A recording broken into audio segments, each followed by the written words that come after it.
So last tonight we have Matt Weir.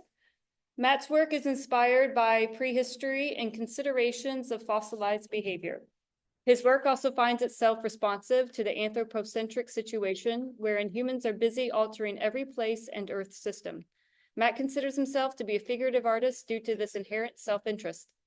With a naturalist inclination to scientific observation, his art may be best summarized as contemporary works on nature and behavior.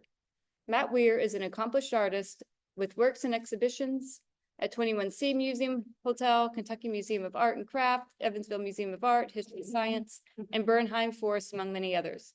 Significant commissions include Earth Measure at Bernheim Forest, a 100-ton assembled and carved stone interactive land piece, presence a polychromed aluminum public art sign in downtown Louisville, Panthers Tigress, an over-life-size realistic bronze tiger sculpture at St. Xavier High School, at Play in Geologic Time. His public art stonework created for a nationally juried symposium in Vandalia. Did I say it right? Maybe. Sure. Vandalia, Ohio. Yeah. And Matt, what I might do is just let you be in charge of your slides. Okay. Is that cool? Yep. Awesome. And so let's get you set up here. I'm really excited for your talk tonight. Yeah. Thank you very much for having me. Oh gosh, thank you for being here. Let's see, let me set up. A whole big slice of life happened today. A roofer came over. Fortunately, my child was asleep the entire time inside as we're on the roof. And my partner, Heather, is studying, bless her heart, to be a nurse. And so that schedule has shifted mine a lot. And so we're co-parenting, of course. And my young son, Francis, was here, and I was helping switch Francis from my car to her car as she got off a 14-hour shift or 12-hour. And I forgot my paperwork for writing and talking about this. So as I snuck down after Anne's talk, she had been in the parking lot for an hour trying to get him in the car seat. And so I body slammed him and sent them on their way, and then said, oh shit, my paper's in there. So tell you what, on your way to Indiana, please pull over on the Sherman Minton, take pictures of this and send them to me. Which she did pull off, and now I have them here, Thank you, Heather, and thank you everyone else for your patience. This is just strictly about a single project and a single thought I kind of have in mind, and I generally refer to it as just petrified wood or a petrified wood project.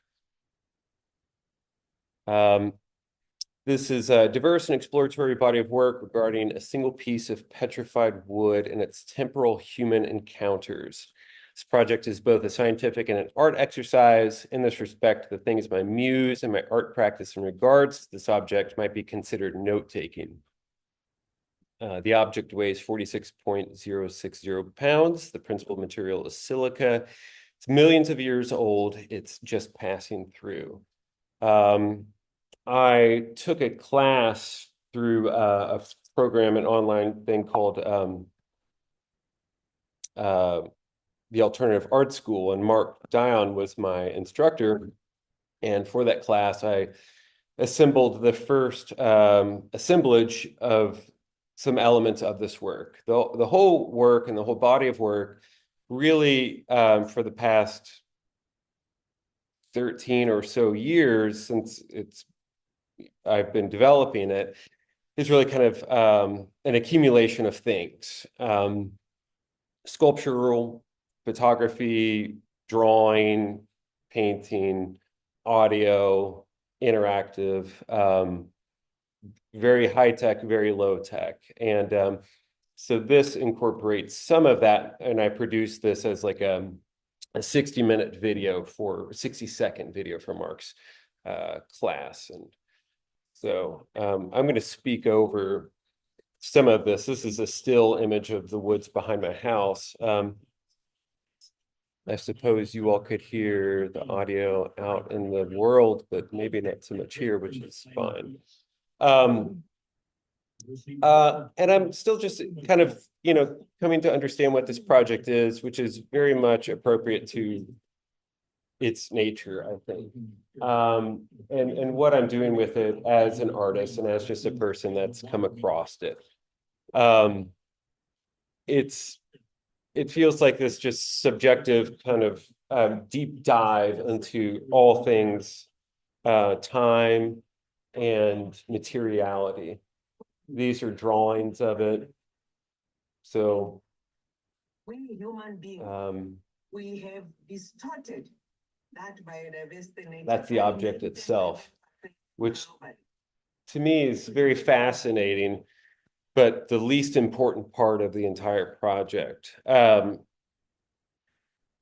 One thing that I did develop, an early kind of, I have these sort of iterations that are like just creeks and streams that go out and have their own little tributaries. And I don't know where they're going to go.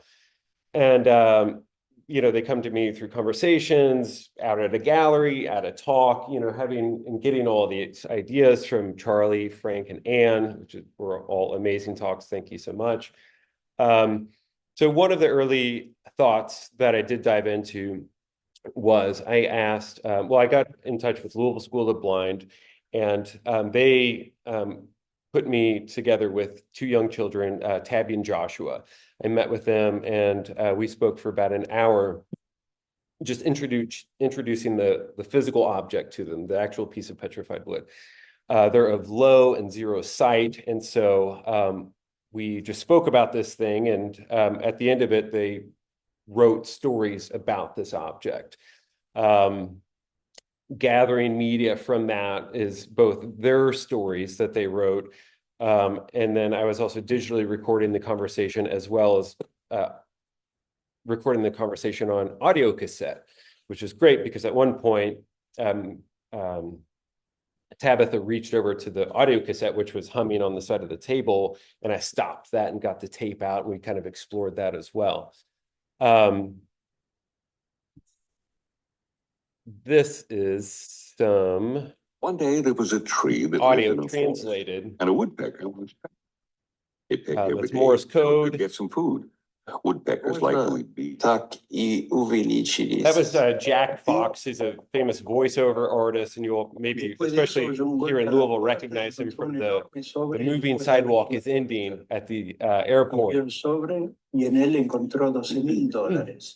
That's my friend Nico Giorcino. Many of you will know him. الفتحة أكبر وبعد الفيضان This is my account. كسرت الشجرة ورفعت ووقعت على الأرض. So it was traded to the person that told us about it. And It friends weighed in about Australia. 9 pounds. Hmm. It was bigger than a brailer. The brailer weighs 9 pounds. So with that kind of tributary of concept regarding this piece, it's, sort of a beginning of what am I doing here and why. As you can see, the outline drawings are just kind of collecting the identity of this thing. They are all very different looking shapes, and yet they all identify the same object, which is very interesting to me.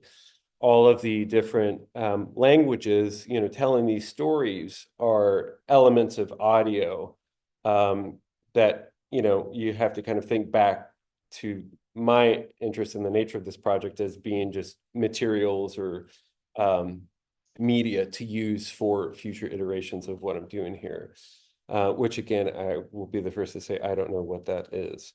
So the following pages here are just some of my notes, loosely kind of describing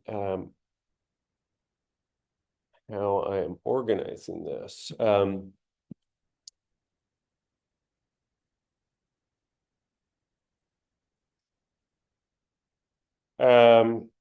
Generally, how I come across information, like I said earlier, it's through text, it's through reading, it's through watching things, just different life events, just, different communication. It's this is kind of an open text that's always on my computer. And, how I think about this project in that way is that it's kind of like a background to my life. I've got like a notebook in my pocket, or I have my phone, of course, and I take a picture of an idea, or I note take it to record into this piece of text later. The other thing, like I said at the beginning, I have is a whole category of visual notes. So those are photographs of, what I would like to do and avenues I'd like to go in. Another thing that the audio makes me think of is one thing that I would like to do with that Tabby and Joshua's text is work with local composers and music makers and just kind of keep exploring this. And a person that I do that with, a gamer, for instance, Charlie or Frank, and a visual artist, Anne. I don't feel like it's something that's mine, but I do feel like I'm still kind of the caretaker bringing all this media together. But I hope to more and one day, share and make available, which it is now. It's just not, there's no formal way of doing that, of course, because who's got the time? Yeah, so I love that. I said originally there was the photograph of the thing, and I'll conclude with that as well. But what I really like is getting so far away from that object, which again, where it started with. So I, am largely known as a sculptor, stone carver, wood carver. This is a piece of petrified wood. So a tree fell over, died, became petrified through a long, fascinating process, kind of a molding and casting process of silica, replacing all of the individual cell bits of whatever made that wood is now stone. So as a wood carver and stone carver, it's kind of a holy grail of objects. For the longest time, I just stood staring at it in the middle of my studio on the table there. And it's just really kind of a profound thing because it is that, but it's also just this object that is very much passing through our timeline here, as this thing has been just floating on the planet, and it's now come to me from millions of years previously when it stood as a tree and, housed birds and who knows what, rubbing up against it. And whatever you can think of, there was that, and now here it is here, performing in this way. So I feel like it's just this kind of exciting, profound, strange, existential, very timely usage. It's like I've got this thing and I've got until I die to play with it, and then it's going to keep tumbling on as it has before me and as it will, after all of us and all of these fantastic things that we come up to talk about it. It really kind of just fell into my lap and, sat there. And that's why we got here, I suppose. I'm not sure. I've had it x-rayed. It's been CAT scanned. It's been in a mammography machine. Those things there's not a lot of space in there, as a lot of you know. I've had it digitally scanned. So Charlie and Frank, I do have a complete three-dimensional representation of this object, as you'll see, which I'm looking forward to continue to develop. Here's that object here kind of spinning in space in a asteroid-like composition video. Yeah, so one thing, kind of speaking of that, and that's just how this goes. These ideas just kind of keep tumbling into each other and down the road they go. One thought is to develop this into kind of a game-ready package that you would find on like Turbo Squid for an object that you would incorporate in a movie or a sequence or whatever it might be. And that could be for this thing here or any iteration of it. It's just all of these materials are kind of the concept and the project. Or just this open collaboration thing, I think. Trying to skip out of that. Okay, so another thing that another idea is I do want to make an actual box of cereal where this is edible. And I want to, so I've had it digitally scanned and I have had it printed at a very small edible size scale. Not for this project, actually, for something else entirely. And but I was like, oh, I could eat that, you know. And so what I want to do, it's got to be pure sugar, you know, of course, for our kind of like primordial urge and early relationship to sugar. Just straight sugar is what it's got to be. And so I've never done anything with AI, but last week cramming for this thing, thanking Rebecca for asking me and me knowing that I cannot back out, but you know, wanting to. I was like, okay, AI, make me my petrified wood cereal. And so this is what it came up with. And I'd never done anything. And I don't really love these, but you know, oh crap. It's something to work with. I think, you know, AI as a tool will be just something that we could say, okay, and then just sort of ratchet. It'll be a ratchet effect relationship, I presume. Or at least I could see it, you know, performing in this way. And I kept trying to tell it, was like, show me what I've sent you. I want to see the petrified wood object. And it could not do that. But, you know, crunchy, timeless fun works real good. And I just chew on it forever. That works. I don't care. I'll try to do it again. Yeah. Yeah, I did see that. Crunchy timer for cereal fun. Yeah. Yeah, yeah. No. So, you know, and then here's just my flat out, you know, the emperor wears no clothes. I don't know what I'm doing. I have no idea. Don't pretend to. And yeah, so I would really love to fill out my kind of audio library of the thing. You know, do you speak a language, or would you care to record it anyways if it is English? You know, it's just sort of a compilation of people and words. So even if you spoke a different language, Rebecca, you know, that'd be great, but that you don't, it's also great because you doing it is a very unique thing, and there's very unique sounds in there, and that's very special to this. And so, are you a musician, gamer, filmmaker, blah, blah, blah, you can read all that. Are you a grant writer? Obviously, who's going to pay for all this? Why should I stop spending my time on this? Good question. Why should I not stop spending my time on this? Also good question. There you have it. Here are some more pictures of the actual object, which it is pretty beautiful. So there is the very center of the tree. This is just a deep kind of, you know, hack into the side of it. It's actually at the crotch of two branches. So the bottom is kind of the trunk of the tree, and then you could see, and you won't be able to see that here in the slides. This is the bottom. The center of the tree is over on the kind of right middle. There's a little black dot. There you can see the branching. So the bottom of the tree is at the bottom. This is the side, but you can see the bark really well in all this. It's just a beautiful piece, which I bought from a guy at a yard sale. And the object was not in the yard sale, but I saw it. And I was like, how much for the wood? And I think I paid like $40 for it, you know.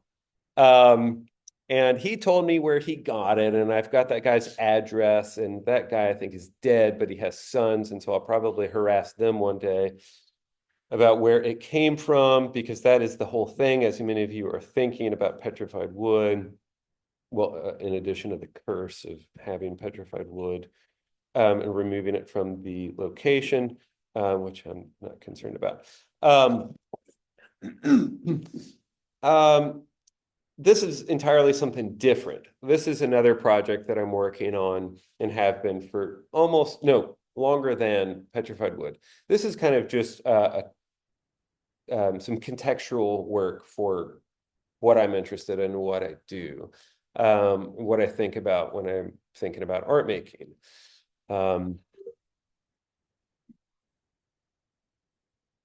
So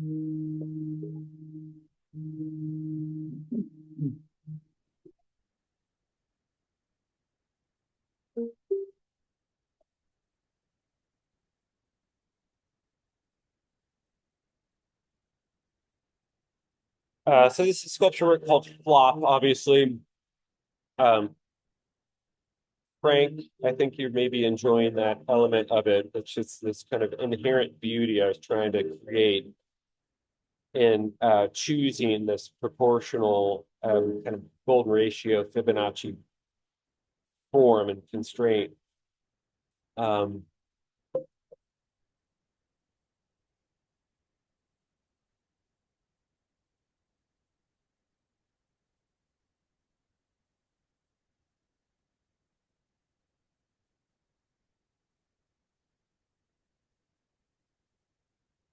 So as it says, the transformation of the figure is the rise or transformation of one arm. One arm swings out as if from centrifugal force, like a person going on an amusement ride, and their limbs swing out one way going around the curve. And so it's just kind of a curated loss of control there.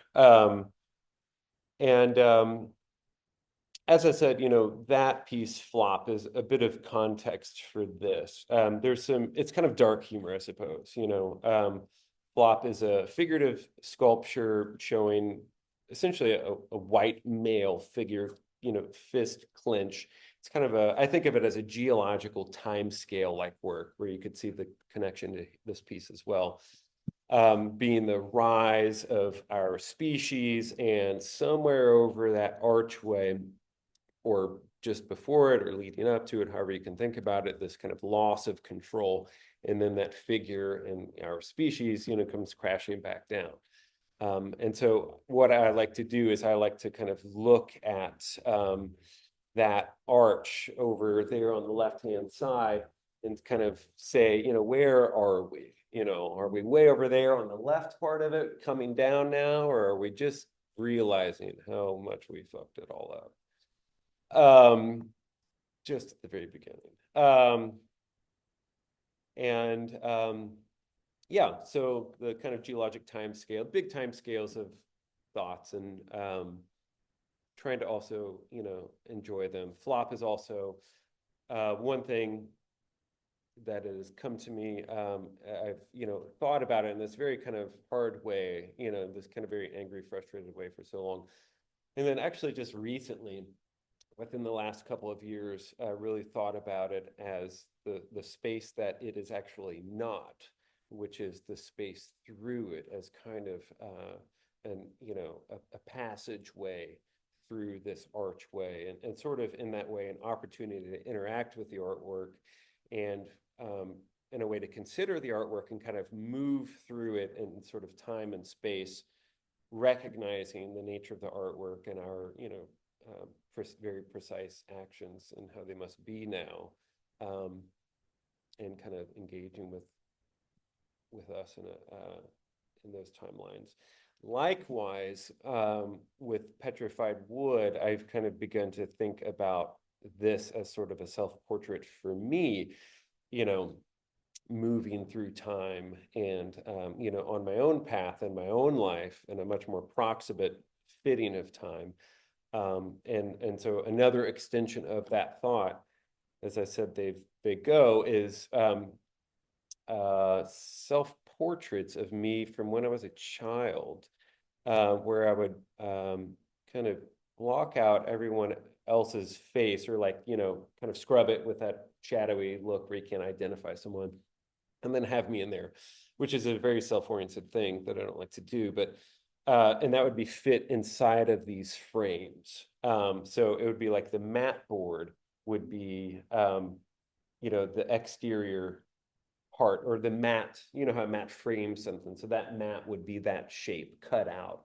And the image inside would just be some snapshot of my life, as if it's kind of watching me, and just this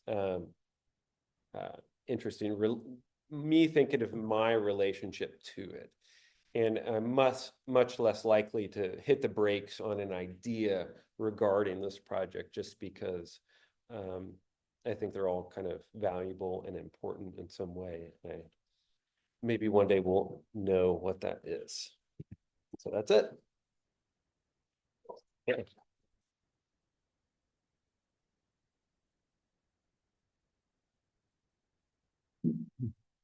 You want to jump back in the driver's seat here? Okay. Okay. I love how we came around to time. Yeah. The end, and And games Yeah. and proportion and beauty and yeah, and nature. Yeah. And this doesn't make sense, but I was like, oh, it's like, are you this thing's pizza? Is it like I found the person who's like gonna have so much fun with me, and it's Yeah. like laughing as you're like keep on. It's you keep on trying to figure out the wood and opening it up and its possibilities, and everyone else talking about it, like what a life it's living if it was a life. That's what I. Yeah. Right. Yeah. Yeah, I don't know. I'm enjoying it. I think it's fascinating. I really right now, as I said, my life is kind of tied in child rearing, and which is wonderful. And so I'm much less like physical at the moment than like hammering on rock or doing these kind of bigger concrete things. And so it's really kind of afforded me the opportunity to just become much more conceptual with this project and kind of dive in and think about the minutia of some of these, little tributaries and avenues that I've, created and made these really obscure notes about. So, I go back and I look at them and, wonder what I was thinking in that note, which is intentional in a way because, I've left it open for me to reinterpret that note now. Then I had some probably very solid concrete idea of like, oh, this note is so to remind future Matt to make it look exactly like this. I had a thought and I took a note, but never entirely with the intention of like, don't forget this. It's just like, just play with that down there. Yeah. Is there a process that you could replicate? Could you do that same process that took millions of years to do? Casting, it's very, I mean, so like I co-own a bronze casting sculpture foundry that very much gave me the confidence as a person and artist to kind of continue to go about making art. And so I'm very familiar with casting process and have cast this piece in aluminum, cast iron, and bronze, which I will continue to do in a number of other ways and kind of reproductions of the direct physical form to paint them and to do other things with. It's just like a whole other catalog of ideas. And so, like, for instance, the lost wax casting process is kind of like capturing a shape with a mold, which this kind of, a lot of times in the petrification process, the tree died and it kind of died and fell over in this very unique circumstance of an environment. Oftentimes it was near a volcano, which lots more places on the earth were than they are now, with the earth kind of being in this very unstable state. And so the kind of ash of these volcanoes, which being very fine, extremely fine, would wash into the wood. The wood would soak up this water impregnated with this ash, and it would keep doing that and keep doing that and keep doing it. It was just kind of inhaling it in a way until that lung metaphor was full of nothing, no air, but now only ash. And then millions of years later, it's just that, all of the wood cellulose and fibers and details of whatever that was, the bark and all that is now gone. It's been soaked up and recreated in that ash and kind of, it's like a glass. It's like silica. Yeah. Yeah. Yeah. I mean, it's an extremely heavy, dense object. Uh,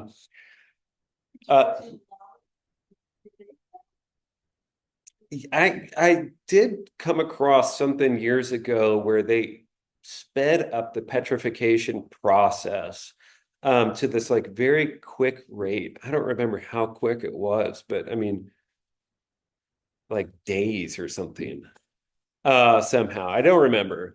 Um, but you could certainly try. I don't know. It would be fun. I mean, I think there would be lots of like of joy and I'm thinking of my kid right now just like playing in the mud, and that would happen.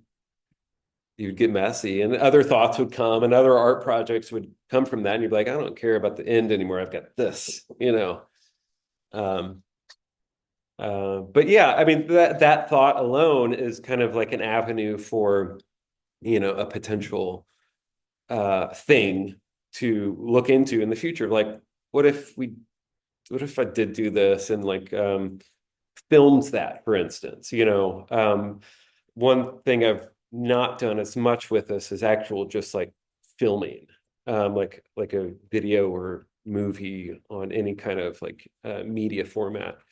And so, putting together, a library of just moving images of like doing something with the actual thing, I would think would be great to, contribute to the project in that way, whatever the outcome. It'd be really cool if your son picked it up, and like, what would he do 50 years from now, or 20 years? Brush his toe and yeah. Oh, like continuing the project. Sure. I'm just thinking of the actual crushing the toe. That's what you do. Yeah. No. Maybe so, or just just like here's my dad did all this dumb shit with his bedroom. Anyways, and then it'd just be over it, and that'd be great. It's just this kind of tumbleweed passing through. It's like, I don't know. Yeah. It does. Yes, it does. Yeah. Right. Yeah. Right. There was that I kind of mixed up as we all do, like it was an asteroid or a meteoroid, whatever it was, years ago, that kind of came from out of our solar system and cruised through our solar system. And all the news was like, what is that? And it's this very oblong object. And so much speculation. What is this thing? Who sent it? What's going on here? And I kind of feel like this is that. It's just like, I mean, of course, there's lots of petrified wood in the world and lots of other amazing fossils as this is, but yeah, it came to me, but I think, what the inherent like background behind it, and that's again why I included the flop sculpture work, because it has such a grounding in kind of this geologic time scale, which I think is the most important thing for each person to not forget, is, our very fragile nothing lives in this context of time, and how humongous time is, which you just cannot fathom. You just, stop talking about it, which this project in a way kind of reflects to me. So it's just like, it's kind of like a Dada artwork. It's like, I'm this dumb human flapping around, for like 50 minutes, and then I'll die, and then I just play with this thing until then. And there's nothing better I can offer than that, Really, that's, if that happens and I don't blow myself up, done. Said that it's passing through our time, and I feel that we're passing through its time. Also true. Yeah. Right. Yeah. Well, I totally agree. So Rebecca read something about me, and it's hard to make text about you and your artwork, but it says something like, I consider my art to be figurative, regardless of what it is. And this I consider to be kind of a figurative artwork, because we are all just figurative things, making figurative, self-reflective, self-entertaining, like Anne's artwork. Just you look at yourself and you smile and take a picture. And it's just like, it can't not be that, in this kind of anthropocentric way. And so me getting this makes it that, in a way. It makes it a figurative artwork, because that's, me coming to it.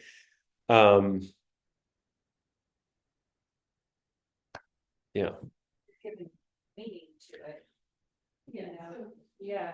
So For me, for us. Yeah. Trying to create a different kind of fossil record of it. It was a great thing that some of you all may know and appreciate. God, I hate when that happens. His name just dropped right out of my head. But the concept, anyways, of genetics and then memetics.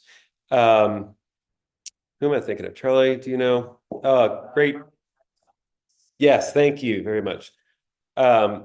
So Dawkins in the book Selfish Gene, at the end of it was like, oh, that's a great idea. How about we call it memetics, or memes, and coin the term memes, and said, genetics will kind of continue on, but memetics as memes will act in a way as natural selection does and has with genetics, in a way, particular to ideas and kind of thoughts and aesthetics and other things like that. And so memes, as we know and work with them on our phones and in our new world, are that. And they came from Richard Dawkins in the book, The Selfish Gene, an amazing, profound, wonderful book that everyone should also read. And so this is kind of like that. I'm making a meme, I'm memeing this genetically timeline based thing. And now, and this is another thing I like to think about and put out into space when I can, is the brain as a living fossil. As Frank said earlier on, we evolved amongst all these other species and in this landscape, over these millions of years, and our brain kind of fossilized all those traits and behaviors, and we still just basically use all those. Like, that's our toolkit for getting along in the world, unchanged, even though we're still operating, or now we're operating in this very high-tech capacity and with all these weird things that, still give us stress because we're all cave people. And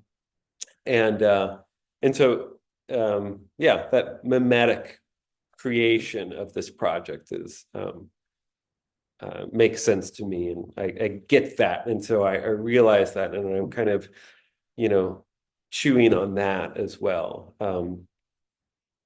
I think. So. Well, if it gets to be to the point where it's like got to be over, something that, like, another way to kind of maybe round the project out is you just take the whole everything and take it to one of those piles, the piles where you return your rock to. Oh yeah, I do know those piles. Yeah. And everything that's happening. Oh right, just place it there. That's a great idea. I like that. Yeah, I don't know what that would look like. It'd be a big old mess. Yeah. Be like, you can't park that here. We'll write that down. Okay. Good deal. Any other questions? Not about this, is Anne still there? Yes. Okay, I have something to say. So earlier in this whole thing, the computer turned around and we were, the audience, just seeing a big reflection of ourselves. And I was thinking about the reflection piece, but I was feeling incredibly uncomfortable. I felt a tremendous amount of shame anytime I would look at myself in the reflection personally. So I didn't want to get caught watching myself in the Zoom call. Yeah. I feel sort of the same way. These works, I don't know if you saw the first slide. they're irreflective enough that you're sort of faded out. It's like a hard filter. So I hate looking at myself in normal mirrors or on video. I usually cover up the video when I'm giving a talk, but this, you can sort of see an outline of yourself and sort of see yourself moving without seeing, you know, I have a boil on my face or something. You know what I mean? I don't know. I feel a lot like you do, I think, but I feel that most people do not. So There's research out there that proves that when people see themselves on camera during their Zoom calls all day long in meetings, that they burn out much faster with that reflection present. So it's actually recommended you don't look at yourself at all when you're on these conference calls that we're doing tonight. yeah, I try not to. Yeah, I feel like these reflections are not that. They're much more, they're much hazier. But I see where you're coming from. It's more, and I think that people like to see their room reflected, that what the light does to the reflection. I mean, it's something that you can't really capture on even in film. They're very different because of the way all the different chemicals react to the silver. It's hard to describe unless you're there, which is kind of what I was going after. All right, we're gonna have to, We're at 2 in hours. the 2 hours, yes. So, thank you. Can you all hear me yelling across the room, talking to you? Thank you all so much, to our speakers, Charlie, Frank, Ann, and Matt. Is everyone here tonight? This was awesome, like. Thank you, Rebecca and Claire. Thank you all. And,